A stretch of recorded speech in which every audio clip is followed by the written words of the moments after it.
Now, obviously, the FDA made a mistake in granting the emergency use authorization and license of COVID-19 vaccines.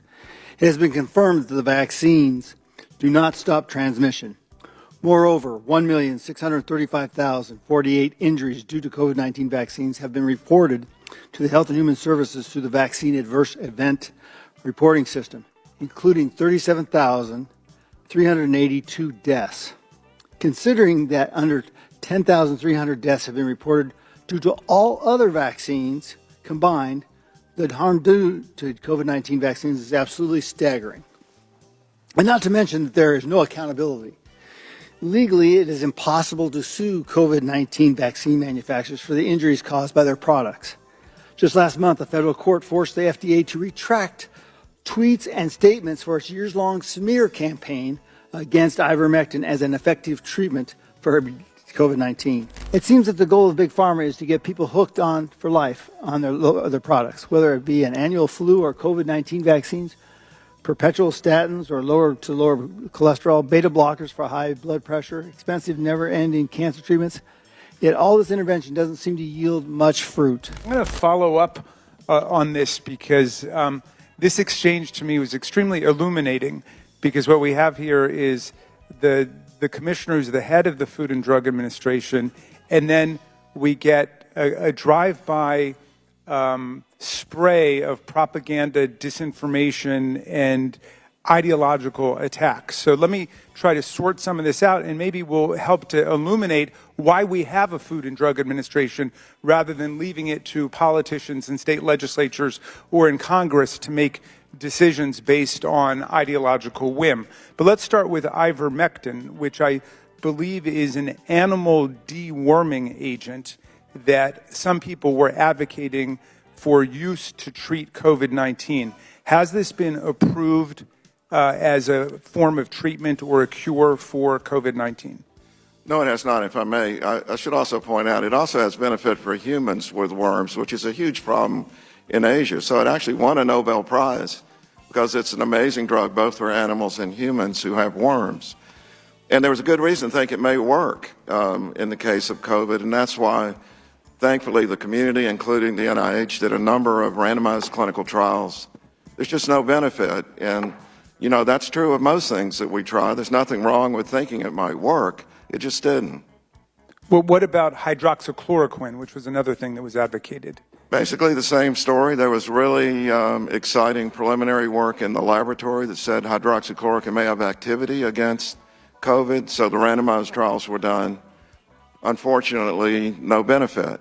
Again, nothing wrong with thinking it may work and trying it out in a randomized trial, but then we have the data now, so that leads you to the conclusion. So we have not been able to grant an indication for those. So that was pretty cut and dried, but since when have Republicans like Paul Gosar ever let the truth get in the way of a good grift? Well, I like the fact that you said it was an opportunity, because I want to go back to those videotapes. A picture's worth 1,000 words, is it? Correct. Yes. They're all going to come after us regardless. Yes, sir.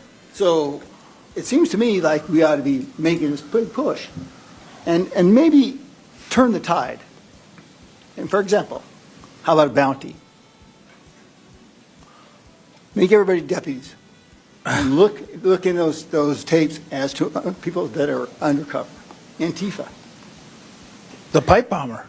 In the days before Donald Trump, Paul Gosar would have been quickly identified as a far-right white nationalist conspiracy nut with fringe, dangerous beliefs who gives off grade A creep vibes that you wouldn't leave your child around for 15 seconds. Unfortunately, in the current MAGA climate, he fits right in. Actually, I'm a huge fan of everything you've done for election integrity and everything, and just especially protecting our southern border right now.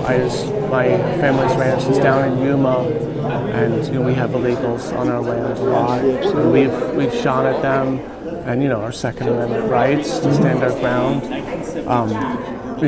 I'm worried that the Democrats are going to send me to jail. If I hit one of them, right? They have more rights than we do. Yeah, it's like I can't shoot at them when as they cross the border and stuff. I think I might have hit someone,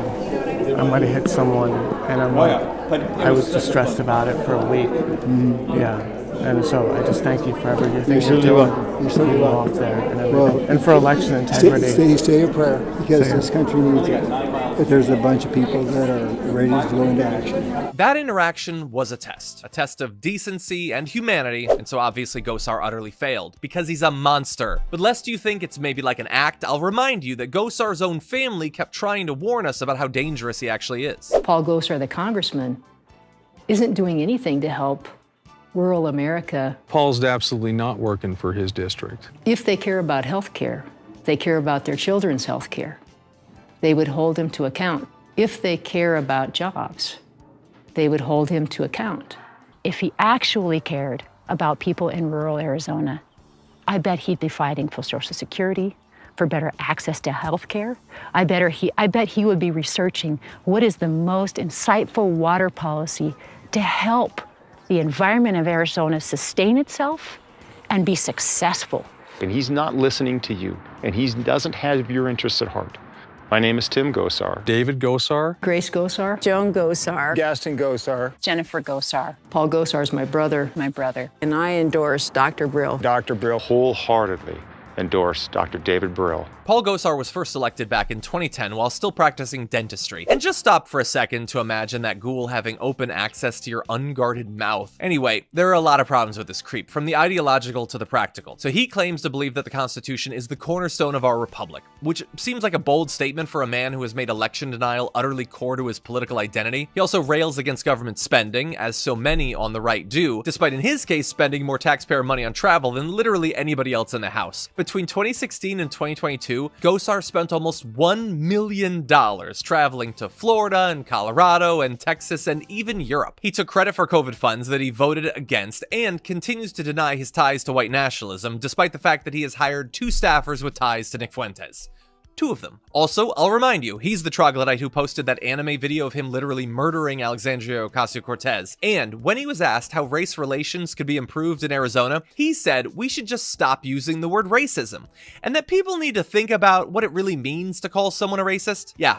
The problem with racism has always been that people don't respect the feelings of the racist enough. But I think he's being honest there, because people like Gosar hate being called out. And that's why Democrats like Jamie Raskin, who are willing to fight back against their BS publicly, are so utterly vital.